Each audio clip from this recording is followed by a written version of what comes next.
Estimados irmãos espíritas e não espíritas, quem recebe uma fé raciocinada para o coração e para a cabeça, qual acontece na doutrina espírita ajustada ao Evangelho de Jesus, adquiriu o mais alto instrumento que se pode obter do mundo para construir em si mesmo a elevação do próprio destino.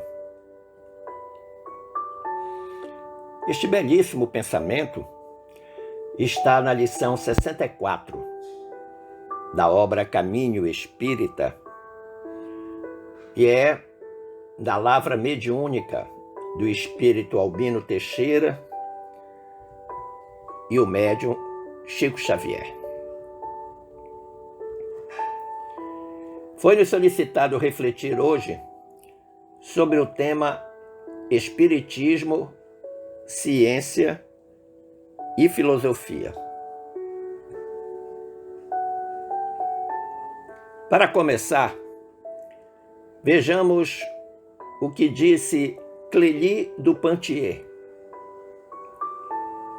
em uma das dissertações espíritas, publicada na Revista Espírita, ano 12, em julho de 1869.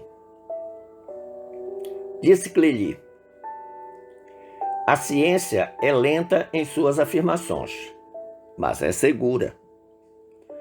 Por vezes repele a verdade, mas jamais partilha o erro absoluto. Procede com rigor matemático. Não admite senão o que é. Ao passo que a filosofia admite tudo o que pode ser. Daí a diferença que se nota entre o objetivo de uma e de outra. A filosofia chega no primeiro impulso. A ciência transpõe penosa e vagarosamente a estrada árida do conhecimento positivo. Então, é muito interessante essa comparação que Clélie du Pantier faz entre ciência e filosofia. Como se ele dissesse, enquanto a filosofia é um pouco apressada, a ciência é mais lenta, exatamente porque é mais metódica. Mas para nós entendermos esse tema, nós precisamos recordar Kardec, que escreveu no preâmbulo da obra O que é o Espiritismo, algo extremamente importante. Ele disse: o Espiritismo é, ao mesmo tempo, uma ciência de observação e uma doutrina filosófica. Como ciência prática, ele, o Espiritismo, consiste nas relações que se estabelecem entre nós e os espíritos. Como filosofia, compreende todas as consequências morais que dimanam dessas mesmas relações. Ou seja, as consequências morais que são derivadas dessas relações entre os espíritos e os encarnados. A ciência e a filosofia, portanto, estão na base de um triângulo equilátero, cujo vértice é a religião, vértice esse que aponta para o alto.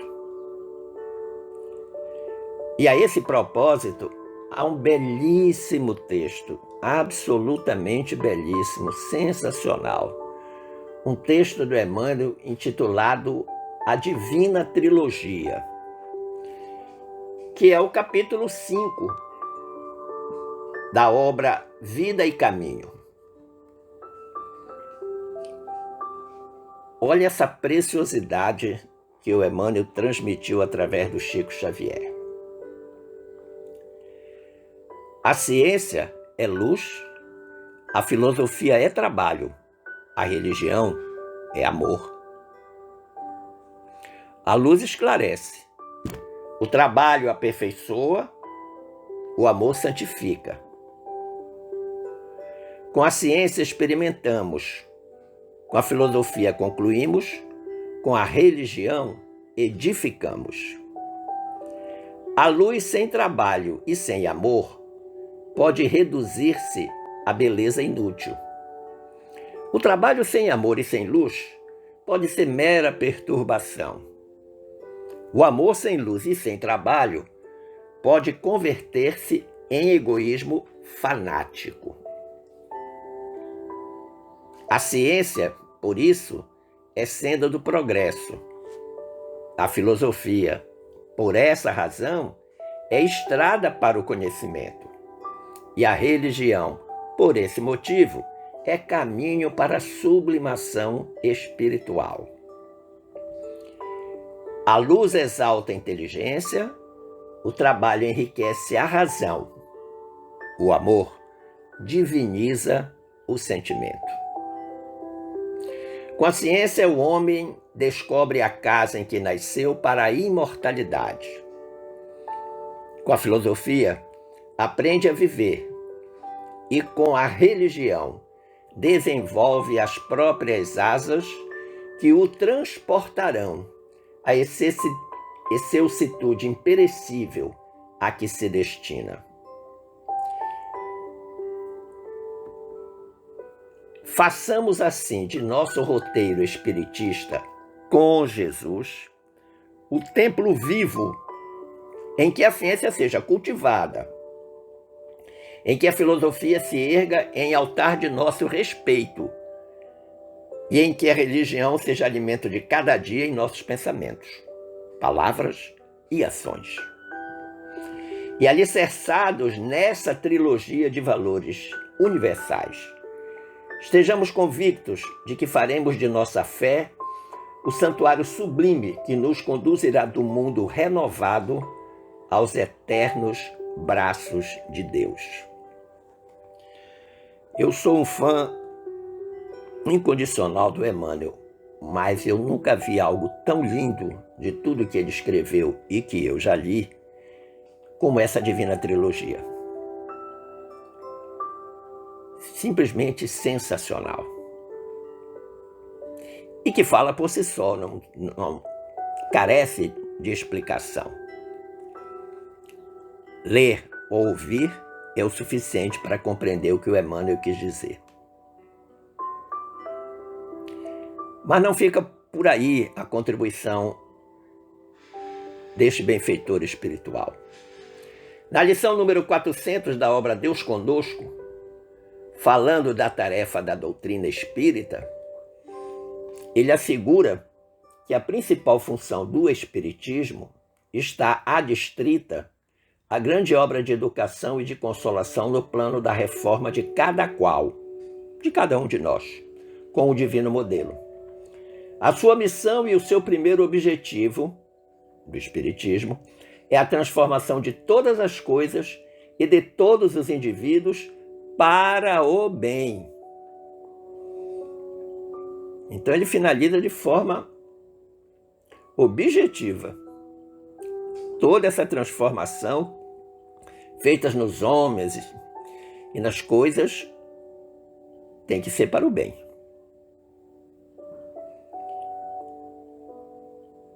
A expressão ciência espírita, ela foi cunhada por Allan Kardec. E ela fundamenta-se nos aspectos filosóficos e científicos desenvolvidos pelo Espiritismo ou pela doutrina espírita, transmitidos por uma pleiade de espíritos superiores, tal como esclarece o nosso codificador na introdução de O Livro dos Espíritos. Kardec diz: para coisas novas, precisamos de palavras novas. Assim o exige a clareza da linguagem, para evitarmos a confusão inerente ao sentido múltiplo dos mesmos termos. As palavras espiritual, espiritualista, espiritualismo têm uma acepção bem definida. Com efeito, o espiritualismo é o oposto do materialismo. Quem quer que acredite ter em si alguma coisa além da matéria é espiritualista. mas não se segue daí que creia na existência dos espíritos ou em suas comunicações com o mundo invisível. É fato que a obra de Kardec é inatacável. E mesmo que se diga que o seu método de pesquisa não era científico, ele mesmo afirmou que não se podia usar na pesquisa psíquica os métodos das pesquisas físicas. E isso ficou mais tarde muito bem comprovado na psicologia. A psicologia mostrou isso para todos nós, que Kardec estava com a razão. As pesquisas parapsicológicas de hoje confirmam o que Kardec havia dito. Mas o luminar José Herculano Pires, em sua obra Ciência Espírita e suas implicações terapêuticas, ele ainda estava encarnado, desenvolveu um item chamado o desenvolvimento científico. E lá ele afirma com muita precisão algo importante que eu trago para vocês nesse momento. Ele diz: a revelação espiritual veio pelo Espírito da Verdade, mas a ciência espírita, revelação humana, foi obra de Kardec. Ele mesmo proclamou essa distinção e se entregou de corpo e alma ao trabalho científico, sacrificial e único de elaboração da ciência admirável, que Descartes percebeu por antecipação em seus famosos sonhos premonitórios. Descartes já havia, que esteve na Terra muito antes do Kardec, já havia previsto o Espiritismo. Na introdução de O Livro dos Espíritos, lá no item 17, o Kardec coloca também algo importante para a compreensão do Espiritismo enquanto ciência. Ele diz: a ciência espírita compreende duas partes. Uma experimental, sobre as manifestações em geral, e outra filosófica, sobre as manifestações inteligentes. Aquele que observou apenas a primeira, a manifestação em geral, está na posição de quem só conhece a física pelas experiências recreativas, sem haver penetrado o âmago da ciência. Então ele considera que é pela filosofia que, investigando a ciência, se consegue então verdadeiramente saber o cerne da doutrina espírita. E ele diz mais: a verdadeira doutrina espírita está no ensino que os espíritos deram. E os conhecimentos que esse ensino comporta são muito graves para serem adquiridos de outro modo que não seja por um estudo perseverante, feito no silêncio e no recolhimento. Olha que interessante. Então ele diz que tudo que se refere ao espiritismo trazido pelas venerandas entidades espirituais é importante e ele chama de grave, no sentido da importância. E só existe uma forma de compreendê-los, assimilá-los e praticá-los.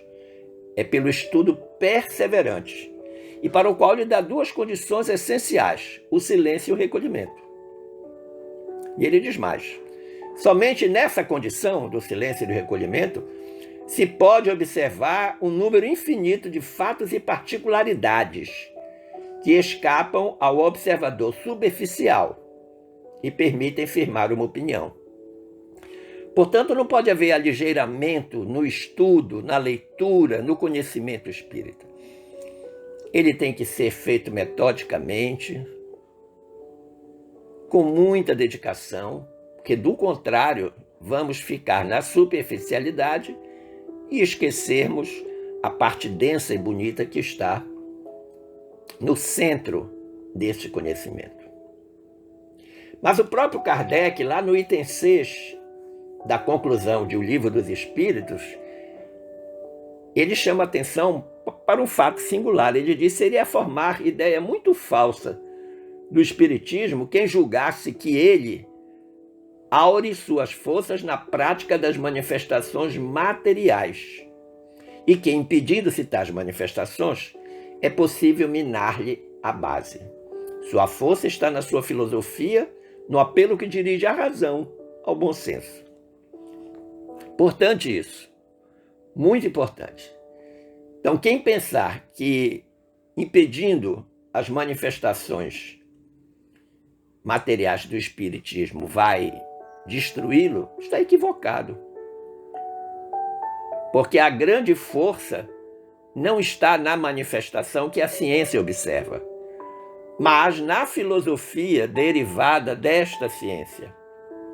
Filosofia essa que nos obriga a olhar os fatos com a razão e o bom senso. O Espiritismo é a ciência da razão. Entendamos que se a ciência propicia a revolução material, o Espiritismo vai propiciar a revolução moral, que é o cerne da sua filosofia. É por isso que o Espiritismo e a ciência se completam reciprocamente. A ciência sem o Espiritismo, ela se acha na impossibilidade de explicar certos fenômenos só pelas leis da matéria. Não tem como fazer isso. Por outro lado, ao Espiritismo sem a ciência, faltaria o apoio e comprovação, e a comprovação. Daí porque eles se completam reciprocamente. O estudo das leis da matéria tinha que preceder o da espiritualidade, porque a matéria é que primeiro fere os sentidos. Se o Espiritismo tivesse vindo antes das descobertas científicas, teria abortado, como tudo quanto surge antes do tempo. Essa reflexão é interessante. Ela foi feita pelo confrade Sérgio Biagi Gregório num artigo intitulado Ciência e Espiritismo, que está publicado no site do Centro Espírita Ismael, da cidade de São Paulo. Mas você pode perguntar, e quando começou essa área científica do Espiritismo? E eu lhe direi que foi com William Crookes. William Crookes, que faleceu em 1910. Foi Crookes que avaliou, do ponto de vista científico, as célebres experiências realizadas de 1870 a 1874 com os médiuns Douglas Home, Kate Fox e Florence Cook. Observando com o método científico aqueles fenômenos, William Crookes iniciou a fase científica do Espiritismo. O método utilizado na ciência espírita não significa exclusivamente ordem. Não apenas o método em si, as fases metódicas, o processo. Isso tudo não significa exclusivamente ciência espírita, método da ciência espírita. Por quê? Porque fazem parte do método da ciência espírita a honestidade, o amor à verdade, o equilíbrio emocional, a ausência de prejuízos doutrinários, isso é algo importante, e muitas outras atitudes positivas que devem aureolar o verdadeiro investigador, que devem fazer parte do pesquisador espírita. Lembremos-nos que o maior inimigo do pesquisador espírita é, sem dúvida, o seu aspecto emocional, carregado muitas vezes do pensamento mágico, que desborda na vaidade, no orgulho. Toda experiência carece ser cuidadosamente planejada. Ela precisa ser cuidadosamente planejada.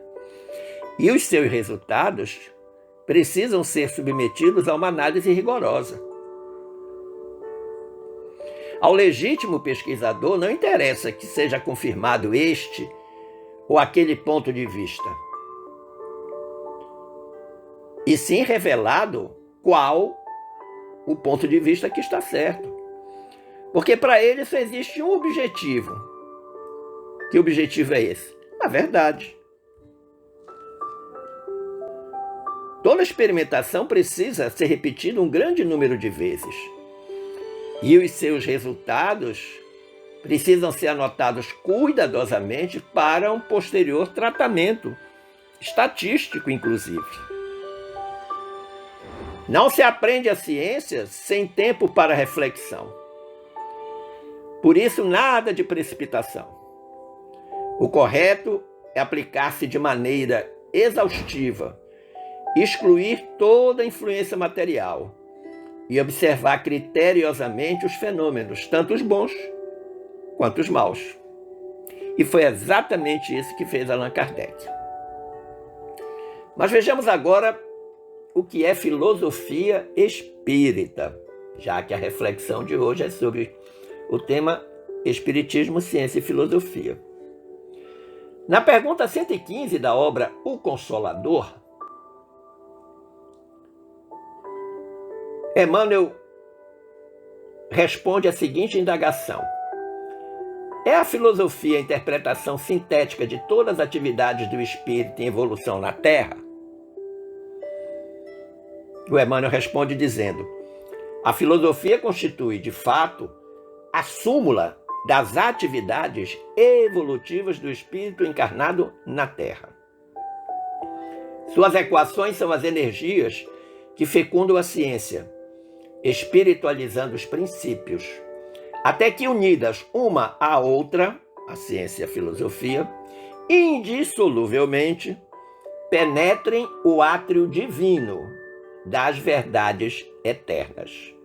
O átrio, aquele espaço central, sagrado, que ele chama de divino, das verdades eternas. Então vai ser necessário a conjugação da ciência com a filosofia, porque senão nós vamos ficar em algo perigosíssimo chamado achismo. Eu acho que, eu acho que, eu acho que. Não tem que achar nada. Tem que comprovar cientificamente a partir de uma reflexão acurada, sincera, metodicamente organizada. No dizer de Herculano Pires, lá na obra Introdução à Filosofia Espírita, nas páginas 10 e 11 dessa obra, o Herculano diz: são muitas as definições de filosofia, mas a que subsiste como essencial é ainda de Pitágoras. Pitágoras chamava a filosofia de amor da sabedoria. Daí a exatidão daquele axioma: a filosofia é o pensamento debruçado sobre si mesmo. Então, este simbolismo de Pitágoras é uma descrição perfeita de um ato de amor. A mãe se debruça sobre o filho porque o ama e deseja conhecê-lo. A sabedoria é filha do pensamento, que a embala em seus braços, alimentando-a e fazendo-a crescer. Assim, o objeto da filosofia é ela mesma. Não está fora, no exterior, mas dentro dela. Podemos defini-la como a relação entre o pensamento e a realidade. Mas para compreender a filosofia espírita, é preciso compreender primeiro o espiritismo ou a doutrina espírita, ou seja, todos os postulados da doutrina espírita. E o Kardec afirma na introdução de O Livro dos Espíritos que a força do espiritismo não está nos fenômenos, como geralmente se pensa, algo que foi falado anteriormente, mas na sua filosofia, o que vale dizer, na sua mundividência, na sua concepção da realidade. Interessante. Mundividência, meu amigo, minha amiga, é a percepção do mundo, como cada um de nós percebe o mundo. Mas nós podemos perguntar de onde vem então essa concepção da filosofia espírita? Como é que ela foi elaborada? Tanto os adversários do espiritismo como os próprios espíritas se esquecem de uma coisa muito importante. O espiritismo é uma doutrina que existe nos livros, especialmente da codificação, e precisa ser estudada. Exatamente isso, precisa ser estudada a doutrina. Trata-se, pois, não é de fazer sessões, provocar os fenômenos, procurar os médios, mas debruçar o pensamento sobre si mesmo. Lá, contemplando aquele conceito de filosofia do Pitágoras. É preciso examinar a concepção espírita do mundo e reajustar a ela, a essa concepção, a conduta através da moral espírita. Essa é a parte importante da filosofia. Examinar a concepção espírita do mundo. Como é que o espiritismo vê o mundo? Como é que nós espíritas vemos o mundo? Através de que lente? De que moldura? E aí a gente tem que reajustar-se, cada um de nós reajustar-se, a partir dessa concepção, reajustar-se do ponto de vista das nossas condutas, através da moral espírita. E você pode perguntar, e de onde vem essa moral espírita? É a moral do Cristo, de Jesus, que está descrita no seu evangelho de amor e redenção. Não por acaso Jesus foi apontado como modelo e guia da humanidade. Para que serve o modelo? Para ser imitado. Para que serve o guia? Para ser seguido. Mas você pode estar se perguntando, como começou essa doutrina? Com Kardec? Não. Seguramente não, esclarece Herculano Pires. Longe está de se pensar que saiu da cabeça de Allan Kardec os postulados do Espiritismo. Aliás, o próprio Kardec nos diz o contrário. Os dados históricos nos revelam que o Espiritismo se formou lentamente através da observação e da pesquisa científica dos fenômenos espíritas, hoje parapsicologicamente chamados de fenômenos paranormais. Os estudos científicos começaram 6 anos antes de Kardec nos Estados Unidos, com o famoso caso das irmãs Fox, na cidade de Hydesville. Quando Kardec iniciou as suas pesquisas na França, em 1845, já havia uma grande bibliografia espírita, com a denominação de neo-espiritualista, tanto nos Estados Unidos quanto na Europa. Agora é fato que foi Kardec quem aprofundou e ordenou essas pesquisas, levando-as às necessárias consequências filosóficas, morais e religiosas. Essa divina trilogia. O Livro dos Espíritos nos oferece a súmula do trabalho gigantesco de Kardec. Sem dúvida, talvez seja a obra mais importante de Kardec. Mas se quisermos conhecer esse trabalho em profundidade, nós temos que ler toda a bibliografia kardeciana, os 5 volumes da Codificação Espírita, os volumes subsidiários e mais os 12 volumes da Revista Espírita, porque são eles que oferecem um grande repositório, um grande manancial do registro minucioso das pesquisas realizadas na Sociedade Parisiense de Estudos Espíritas.